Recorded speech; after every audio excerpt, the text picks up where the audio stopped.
Hello दोस्तों। आज है 12 जनवरी और 12 जनवरी को करंट अफेयर के जितने भी इम्पोर्टेंट प्रश्न हो सकते हैं वो सभी लेकर आपके सामने हैं। आज के दिन हम लोग करंट अफेयर्स जो है झारखंड के कुछ महत्वपूर्ण करंट अफेयर देखेंगे और इसके अतिरिक्त हम लोग पूरे एक सप्ताह का जो करंट अफेयर हम लोग पढ़े हैं उसका रिवीजन भी करेंगे। तो ये वीडियो आप लोगों के लिए बहुत ही हेल्पफुल होने वाला है क्योंकि आज पूरे एक सप्ताह के करंट अफेयर का रिवीजन आपका हो जाएगा। तो जिन्होंने डेली करंट अफेयर नहीं देखा है वो भी आज के वीडियो को देख सकते हैं। उनके लिए भी पूरे एक सप्ताह का जितने भी न्यूज़ आया है वो सभी उनका रिवीजन हो जाएगा।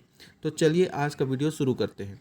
वीडियो शुरू करने से पहले एक बात ज़रूर कहना चाहेंगे कि अगर वीडियो पसंद आता है और आपके लिए 1% भी हेल्पफुल होता है तो मेरे वीडियो को आप ज़रूर से ज़रूर लाइक कीजिए या फिर अपने फ्रेंड सर्कल में ग्रुप्स में शेयर कर दीजिए। आने वाले झारखंड की तैयारी करने के लिए आप लोगों को ये बहुत ही हेल्पफुल होने वाला है। तो चलिए पहला प्रश्न है आज का, विश्व हिंदी दिवस 2025 की थीम क्या थी? विश्व हिंदी दिवस प्रत्येक वर्ष 10 जनवरी को मनाया जाता है। 10 जनवरी को विश्व हिंदी दिवस जो मनाया जाता है, तो इस वर्ष 2025 की थीम क्या रखी गई थी? एकता और सांस्कृतिक गौरव की वैश्विक आवाज़। इस वर्ष का जो थीम था वो एकता और सांस्कृतिक गौरव की वैश्विक आवाज़ जो है वह विश्व हिंदी दिवस 2025 की थीम थी। अगले प्रश्न की तरफ चलते हैं। किस भारतीय तेज गेंदबाज ने संन्यास की घोषणा की? तो झारखंड के जो खिलाड़ी हैं तेज गेंदबाज वरुण एरोन ने उन्होंने संन्यास की घोषणा की है। किसने किया है? वरुण एरोन ने संन्यास की घोषणा अभी किया है। कई समय से ये चोटिल चल रहे थे और विजय हजारे ट्रॉफी जो अभी हो रहा है उसमें जब झारखंड की टीम बाहर निकल गया तो उसी के बाद इन्होंने वरुण एरोन ने संन्यास की घोषणा की है। आगे चलते हैं। 2025 में भारतीय अर्थव्यवस्था की वृद्धि दर कितना रहने का अनुमान लगाया गया है? संयुक्त राष्ट्र ने यह अनुमान लगाया है और वृद्धि दर जो है वो 6.6% रहने का घोषणा किया गया है। आगे चलते हैं। राष्ट्रीय युवा दिवस प्रत्येक वर्ष किस तारीख को मनाया जाता है? राष्ट्रीय युवा दिवस स्वामी विवेकानंद के जन्मदिन के अवसर पर मनाया जाता है और यह प्रत्येक वर्ष 12 जनवरी को मनाया जाता है। कब मनाया जाता है? 12 जनवरी को। तो 12 जनवरी को स्वामी विवेकानंद के जन्म दिवस के अवसर पर राष्ट्रीय युवा दिवस मनाया जाता है। आज है 12 जनवरी और आज राष्ट्रीय युवा दिवस है, नेशनल यूथ डे। ठीक है। स्वामी विवेकानंद जो थे वो शिकागो गए थे, विश्व हिंदू धर्म सम्मेलन में भाग लिए थे और उनका जो भाषण था इतना प्रभावशाली था कि पश्चिमी देश जो है वो भारतीय संस्कृति को देखने के लिए ललायित हो चुके थे। ठीक है। तो उनका ये भाषण बहुत ही प्रभावशाली रहा था और इन्होंने युवाओं को लेकर के बहुत सारी बातें कही हैं जिसके लिए ये बोलते थे कि अगर किसी देश का विकास होना है तो वो युवा के द्वारा ही हो सकता है, युवा शक्ति सर्वोपरि है। तो 12 जनवरी को मनाया जाता है। अगर ये शिकागो में गए थे विश्व धर्म सम्मेलन, तो शिकागो कहाँ है? तो अमेरिका का एक शहर है और 11 सितंबर को वहाँ पर इन्होंने भाग लिया था। 11 सितंबर 1893 को भाग लिया था। ठीक है। और यहाँ से 31 मई को यहाँ से गए थे। 31 मई को यहाँ से गए थे। किस जहाज़ से गए थे? तो पेनिनसुला नाम का एक जहाज़ था, उसी से यहाँ से वो शिकागो गए थे। कब गए थे? 31 मई को। और वहाँ सम्मेलन में भाग कब लिए थे? 11 सितंबर 1893 को भाग लिए थे। तो ये हो गया राष्ट्रीय युवा दिवस से संबंधित प्रश्न। आगे चलते हैं कि पहली महिला हॉकी इंडिया लीग का आयोजन कहाँ किया जा रहा है? पहली महिला हॉकी इंडिया लीग जो है इसका आयोजन अभी जयपाल सिंह मुंडा एस्ट्रोटर्फ स्टेडियम जो है मोरहाबादी में, रांची में, वहाँ पे किया जा रहा है।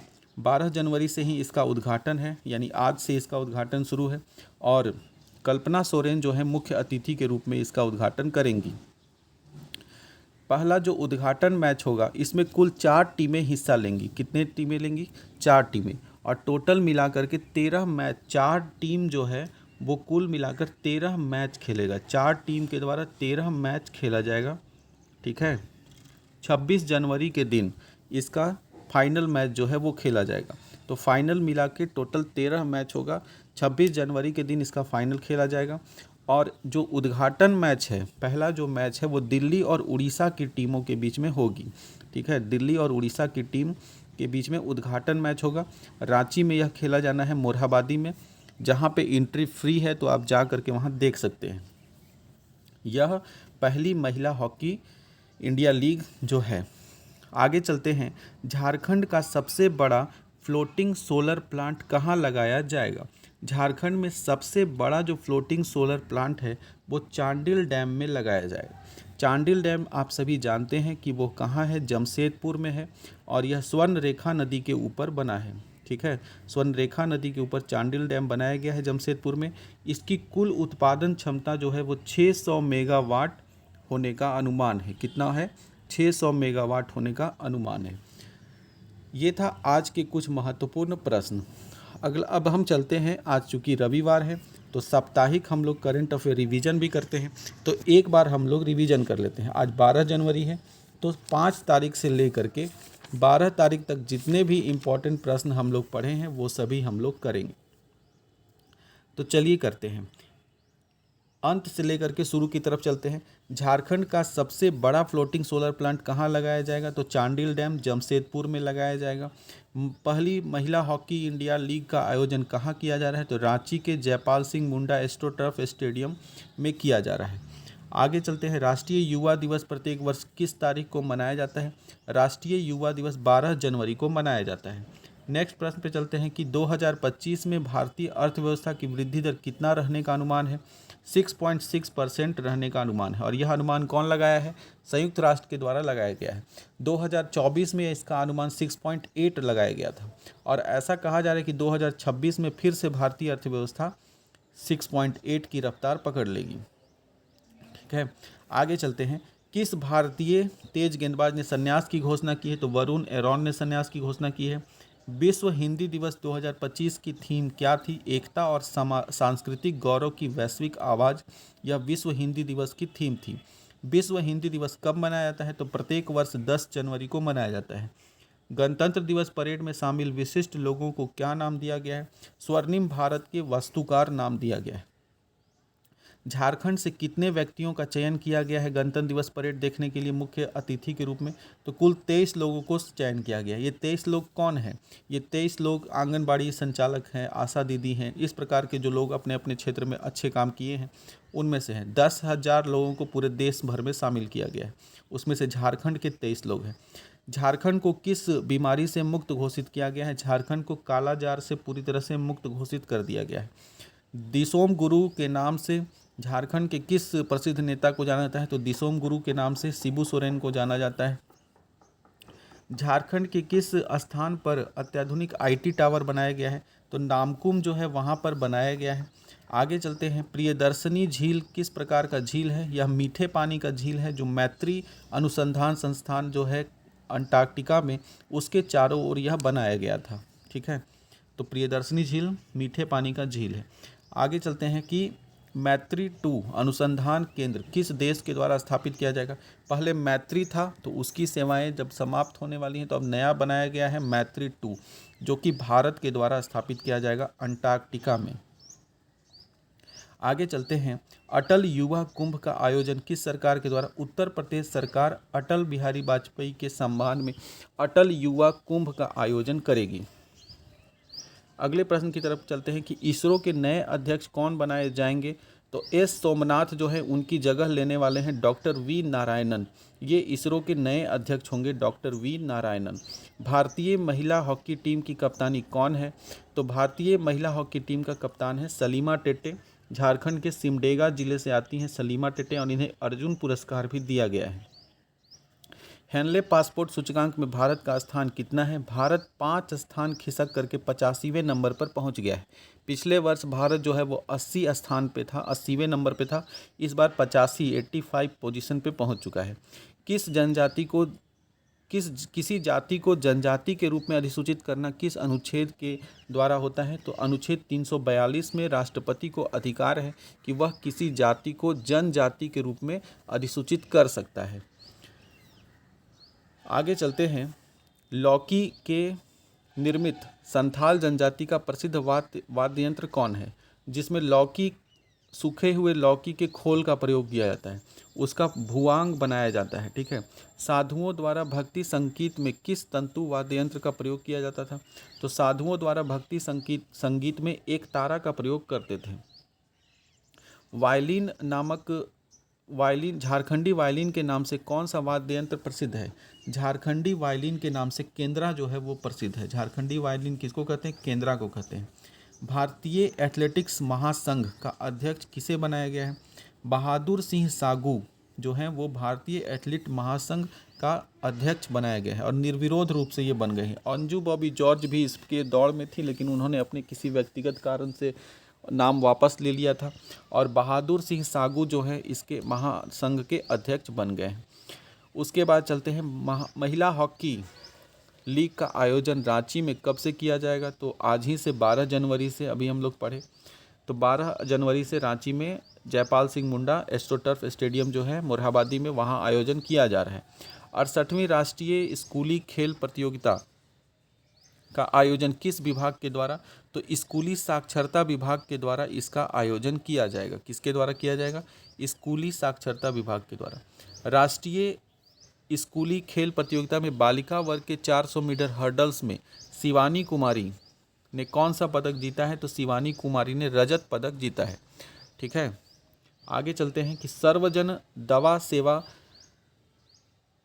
अभियान किस बीमारी के उन्मूलन के लिए चलाया जा रहा है? तो सर्वजन दवा सेवा अभियान फाइलेरिया उन्मूलन के लिए प्रत्येक जिले में चलाया जा रहा है। अगले प्रश्न की तरफ चलते हैं। ST/SC की सुनवाई के लिए नया फास्ट ट्रैक कोर्ट झारखंड के किस जिले में बनाया जाएगा? तो झारखंड के नगर उटारी गढ़वा जिला जो है उसमें बनाया जाएगा ST/SC मामले की सुनवाई के लिए नया fast track court. KTPS area 1 किसके द्वारा संचालित होता है? KTPS जो है वो DVC के द्वारा संचालित होता है। KTPS किसके द्वारा संचालित होता है? तो बोलेंगे वो DVC के द्वारा संचालित होता है। KTPS जो है उसका पूरा नाम क्या है? तो आप कमेंट करके बताइएगा, क्योंकि ये पिछला वीडियो में हम लोग पढ़ चुके हैं इसके बारे में। अगले प्रश्न की तरफ चलते हैं। मुख्यमंत्री पंचायत प्रोत्साहन किस राज्य सरकार के द्वारा चलाई गई है? मुख्यमंत्री पंचायत प्रोत्साहन योजना जो है वो झारखंड सरकार के द्वारा चलाई जा रही है। मुकुंद नायक को पद्मश्री पुरस्कार कब मिला था? मुकुंद नायक जो है 29 मार्च 2017 को पद्मश्री पुरस्कार दिया गया था। लो विजिबिलिटी में भी लैंडिंग करवाने वाला एयरपोर्ट कौन है? तो 3200 मीटर के विजिबिलिटी में भी इसने लैंडिंग करवाया। ये जो है देवघर जो है पहला एयरपोर्ट बन गया है। भविष्य में के खजाना के रूप में किस धातु को जाना जाता है? तो भविष्य के खजाना के रूप में लिथियम को जाना जाता है। फिर है सावित्रीबाई फुले की जयंती को महिला शिक्षा दिवस के रूप में मनाने की घोषणा किस सरकार ने की है? तो तेलंगाना सरकार ने सावित्रीबाई फुले की जयंती को महिला शिक्षा दिवस के रूप में मनाया जाएगा। फिर है विश्व ब्रेल दिवस कब मनाया जाएगा? तो 4 जनवरी को विश्व ब्रेल दिवस मनाया जाता है। उसके बाद है राष्ट्रीय पक्षी दिवस कब मनाया जाता है? 5 जनवरी को राष्ट्रीय पक्षी दिवस मनाते हैं। गुरु गोविंद सिंह की जयंती कौन सी मनाई गई इस बार? तो इस बार गुरु गोविंद सिंह की 398वीं जयंती मनाई गई है, 358। 68वीं राष्ट्रीय खेल प्रतियोगिता में किन्होंने 400 मीटर दौड़ में गोल्ड मेडल जीता है? तो गोल्ड मेडल जीतने वाले 2 लोग हैं, एक है साकेत मिंज और दूसरा है प्रीति कुमारी। लॉन्ग जंप में प्रीति कुमारी ने जीता है, ठीक है, और साकेत मिंज ने 400 मीटर दौड़ जो है उसमें जीता है, गोल्ड मेडल दोनों ने जीता है। आगे चलेंगे। 68वीं राष्ट्रीय खेल का प्रतियोगिता का आयोजन कहाँ किया जा रहा है? तो रांची में किया जा रहा है। कुल कितने राज्यों की झांकी को गणतंत्र दिवस के अवसर पर प्रदर्शित करने की घोषणा की गई है? तो कुल 15 जो झांकी है उसको पेश किया जाएगा। झारखंड की झांकी में इस बार रतन टाटा को समर्पित होगा और उसके अलावा झारखंड की संस्कृति को भी इसमें दिखाया जाएगा। प्रवासी भारतीय दिवस का आयोजन कहाँ किया जाएगा? तो प्रवासी भारतीय दिवस का आयोजन भुवनेश्वर उड़ीसा में किया जाएगा, इस वर्ष किया गया है, ठीक है। जयपाल सिंह मुंडा जो है प्रवासी भारतीय दिवस कब मनाते हैं? तो 8 जनवरी को इस बार स्टार्ट किया जाएगा। 3 दिवसीय है और प्रधानमंत्री मोदी के द्वारा इसका आयोजन किया जाएगा भुवनेश्वर उड़ीसा में। और 10 जनवरी को द्रौपदी मुर्मू के भाषण के बाद इसे समाप्त कर दिया गया, ठीक है। आगे चलते हैं। गोरखा जिसे वर्तमान में जैप 1 कहा जाता है का कौन सा स्थापना दिवस? तो गोरखा बटालियन ने 145वां स्थापना दिवस अपना बनाया है। बजट 2025-26 के लिए आम लोगों से सुझाव मांगने के लिए जिस पोर्टल का किया गया है, तो बजट 2025-26 में आप अपना सुझाव दे सकते हैं। इसके लिए आपको अबुआ बजट पोर्टल जो है वो लॉन्च किया है। अबुआ बजट ऐप जो है मोबाइल ऐप वो भी लॉन्च किया गया है। दोनों में जाकर के बजट में क्या क्या बातें होती हैं वो आप बता सकते हैं। आज का अंतिम प्रश्न है कि 2025 गणतंत्र दिवस के अवसर पर झारखंड की झांकी की थीम क्या थी? तो 2024 गणतंत्र दिवस के अवसर पर झारखंड की झांकी की थीम है तसर सिल्क और संस्कृति। क्या है? तसर सिल्क और संस्कृति, ये 2024 की थी। 2025 की झांकी जो है रतन टाटा को श्रद्धांजलि देने के लिए होगा। ठीक है, 15 राज्य जो है पूरे देश के 28 में से 15 राज्यों का चयन किया गया है। उनमें झारखंड राज्य जो है उसका भी झांकी है। और इस बार जो है रतन टाटा को श्रद्धांजलि और सांस्कृतिक परंपरा लोक नृत्य, ये जो है इस बार की थीम होगी। ठीक है, तो आज की वीडियो यहीं तक रखते हैं। 5 दिसंबर से लेकर के हम लोग 12 दिसंबर तक के सारे करंट अफेयर्स इसमें हम लोग देख चुके हैं। तो साप्ताहिक करंट अफेयर आपको कैसा लगा आप बताइएगा। प्रश्नों का चयन कैसा किया गया है, आपके लिए यूजफुल है या नहीं है, कमेंट करके ज़रूर से ज़रूर बताइएगा। ज़्यादा से ज़्यादा वीडियो को देखिए बार बार और नोट्स बनाने का कोशिश कीजिए। आगे चल के हो सकता है कि इसके PDF भी आपको दे दिए जाएंगे, अलग अलग कहीं पे मिल जाएगा। ठीक है, और नहीं भी मिलता है तो इसका इतना रिवीजन ही हो जाएगा कि आपको ऐसे ही याद हो जाएगा। तो आज का वीडियो यहीं तक रखते हैं। 16 मिनट से 17 मिनट होने जा रहा है। इतना लंबा वीडियो आप मन लगा के देखिएगा, आपके लिए आने वाले जो एग्ज़ाम है उसके लिए बहुत ही हेल्पफुल होने वाला है। आप लोगों को बहुत बहुत शुभकामनाएं। धन्यवाद।